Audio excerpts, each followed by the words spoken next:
Bem-vindos de volta ao Saúde Sem Mistério, e agora com série nova, Projeto de Pesquisa. E hoje é o momento de falar da introdução, a primeira parte do seu projeto de pesquisa. Eu vou te ensinar a fazer uma introdução que quem lê vai ficar muito interessado pelo que você tem a dizer. Mas antes disso é importante que você clique aí embaixo e se inscreva no canal. E aperte também os sininhos para ativar as notificações. Você não vai querer ficar um segundo sem receber os vídeos novos. Aqui, projeto de pesquisa é totalmente sem mistério.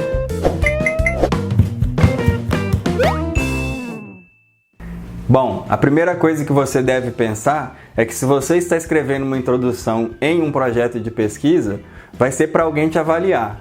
Pode ser uma banca, caso você esteja tentando passar num programa de mestrado ou doutorado, ou pode ser um professor que você está tentando convencer em te orientar. Então é importante que você seja objetivo, que você seja conciso, que você seja coerente e que a sua introdução apresente uma certa lógica. Então eu posso afirmar sem medo que a introdução é a principal parte do seu projeto de pesquisa. Ela é aquele primeiro aperitivo que o seu avaliador ou o seu futuro professor orientador vai ter contato. Ele pode gostar desse aperitivo ou não. Esse esquema que eu vou te mostrar vai te ajudar a fazer tudo isso que eu te falei. Uma introdução que seja coerente, objetiva e lógica. Acompanhe comigo. Imagine a sua introdução dividida em 5 partes. Aqui eu não estou dizendo que uma introdução vai ter que ter subtópicos, por exemplo, 1.1, 1.2, 1.3, não. Esses 5 subtópicos de uma introdução é para você escrever em texto corrente. Então o macete é você fazer uma introdução pensando ela em 5 partes específicas: contextualização, problematização, questões norteadoras, objetivos e relevância. Eu não estou dizendo que você tem que fazer uma introdução contando com subtópicos, tipo assim, se a introdução é o tópico 1, aí seria contextualização 1.1, 1.2, 1.3, 1.4, 1.5. Não é isso. Eu estou te dizendo que você tem que exercitar escrever em texto corrente, mas que você siga mentalmente essa ordem que eu estou te colocando aqui. Cada um desses itens tem uma importância muito grande dentro da introdução. Outra coisa que você tem que pensar é o tamanho que essa introdução deva ter. Normalmente ela vai variar entre 2 páginas, 2 laudas, ou até 5 páginas ou 5 laudas. Vai depender muito do formato em que está sendo cobrado de você a escrita dessa introdução. Se for para um programa de mestrado ou doutorado, que dentro do projeto de pesquisa você não vai ter o capítulo de referencial teórico, você vai ter que colocar esse referencial teórico dentro da introdução, e aí sim essa sua introdução pode chegar até no máximo 5 páginas. Agora, se não, se você vai ter um capítulo específico para referencial teórico, o ideal é que essa sua introdução não passe de 2 páginas. Então o segredo é: seja objetivo, seja coerente e mostre conteúdo. Acompanhe agora essa figura que eu coloquei do lado do esquema inicial. Quando eu falo para vocês que mentalmente vocês têm que construir essa sequência de contexto, problema, questão norteadora, objetivo e relevância, é importante também que você imagine a figura de um funil. Esse funil que entra algo muito grande aqui e que vai sair uma coisa menor aqui na ponta.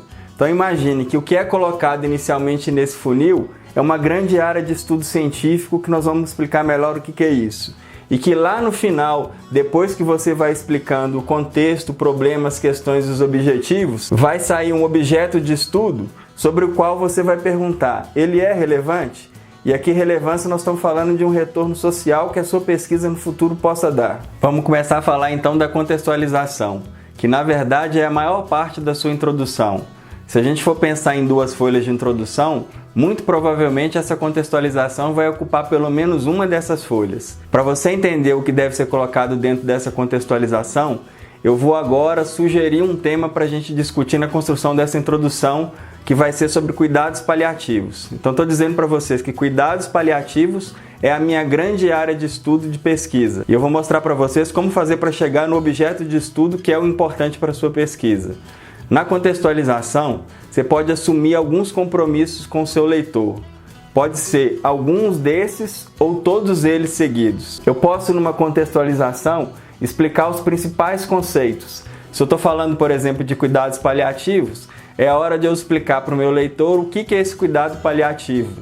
Quais são os conceitos e se há divergência, inclusive, sobre nomenclaturas ou sobre autores, é importante que eu anuncie aqui. Eu posso fazer um recordatório histórico mostrando quando começou essa história de cuidados paliativos, ainda na informalidade, por exemplo, lá no século XVIII. Eu posso também falar da história da legislação. Se é algo que está muito vinculado a uma política pública, é importante que eu coloque os avanços que essa política pública já teve em relação ao grande tema que eu estou apresentando agora. E eu posso falar também de dados epidemiológicos. Esses dados epidemiológicos vão me demonstrar, por exemplo, ou que esse problema é um problema de grande frequência ou de grande custo, por exemplo, o Sistema Único de Saúde. Eu posso incorporar todos esses tipos de contextualização dentro da minha introdução, ou eu posso escolher uma delas, se o tema já for muito grande, e seguir sobre aquela linha. O que vai determinar isso para você é o seu tema de escolha.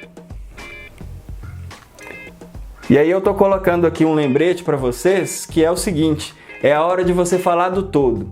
Esqueça momentaneamente o seu objeto de pesquisa. Você precisa de falar da grande área para o seu leitor entender que você está atualizado a respeito do assunto que você está querendo falar. Acompanhe comigo a figura que eu coloquei na tela agora para você entender a transição entre contextualização e problematização, que é uma das fases mais difíceis da sua introdução e que muita gente se perde nessa hora. Imagine que a grande área seja uma pizza, essa que eu estou desenhando aqui em preto. E imagine que o seu objeto de estudo vai ser uma fatia dessa pizza. Então, se lá na contextualização eu falei dessa grande área, coloquei elementos epidemiológicos ou históricos ou de legislação, agora é a hora de eu começar a explicar para o meu leitor como eu cheguei a essa fatia da pizza, que é o meu objeto de estudo. Quais são as características que eu escolhi para retirar esse pedaço da pizza. E aí eu vou voltar ao exemplo que eu comecei a construir com vocês dos cuidados paliativos.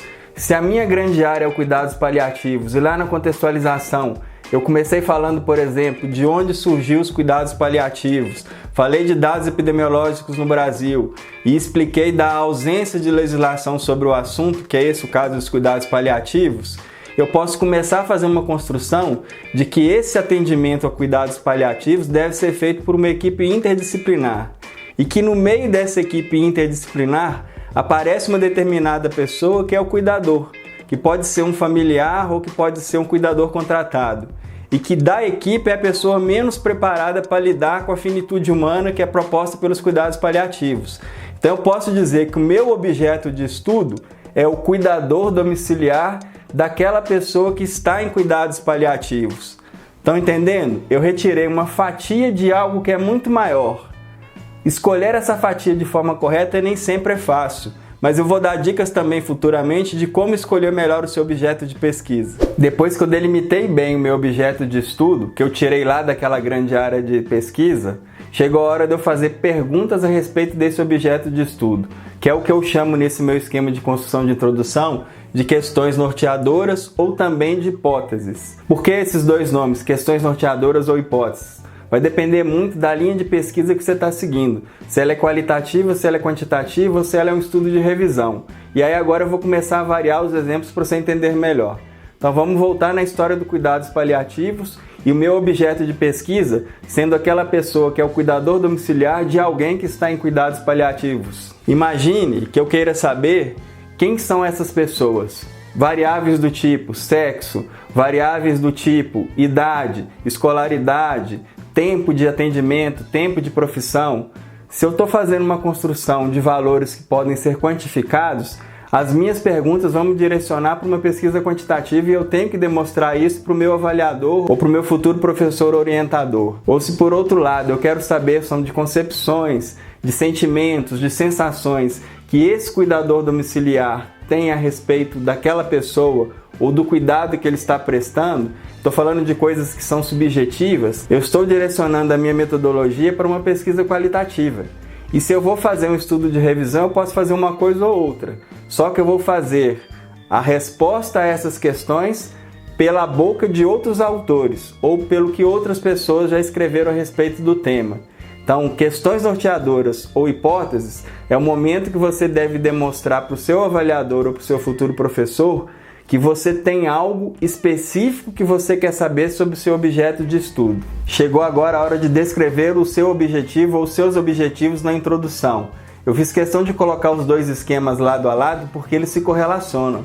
São das suas questões ou das suas hipóteses que vão sair os seus bons objetivos. Então, se você fez uma grande questão norteadora, essa sua grande questão norteadora vai te orientar a escrever o seu principal objetivo. E se você fez outras questões complementares àquela principal, provavelmente vão ser os seus objetivos específicos. Vou dar exemplo para vocês entenderem isso melhor. Se eu estou querendo saber, como uma pergunta norteadora, quais são as variáveis em relação a sexo, em relação à idade, em relação a um monte de outras coisas desse cuidador domiciliar, o meu objetivo pode ser construir o perfil social, cultural e demográfico desse cuidador domiciliar.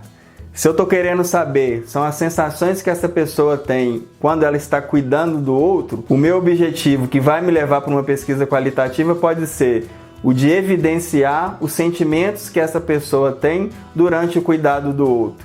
E se eu estou falando de uma pesquisa que é de revisão de literatura, eu posso usar uma coisa ou outra, tomando cuidado de colocá-lo no meu objetivo, que isso vai ser feito por meio de uma revisão de literatura. Tipos de revisão de literatura eu também vou abordar nessa série, mas mais pra frente. E aí chegou a fase final do seu projeto de pesquisa, que é escrever sobre a relevância do seu trabalho. Essa relevância também pode ser descrita como justificativa ou como importância. O que você deve fazer? Fazer a seguinte construção mental.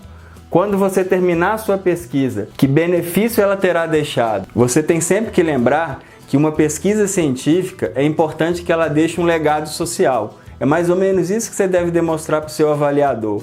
Você pode, por exemplo, falar de benefícios que ela vai deixar para a gestão, benefícios que ela vai deixar para o campo do conhecimento nesse estudo que você está fazendo, ou até mesmo de benefícios que ela pode deixar na construção de políticas ou de novos procedimentos a respeito desse cuidado, quando eu estava falando no exemplo que eu citei, por exemplo, de cuidados paliativos. Então é o fechamento com louvor da sua pesquisa. É hora de você vender a sardinha, mas vender a sardinha com possibilidades que são concretas. Não adianta também você viajar na maionese no final da sua introdução, que você coloca todo o resto a perder. Não falei para vocês que pensar uma introdução dessa forma facilita muita coisa?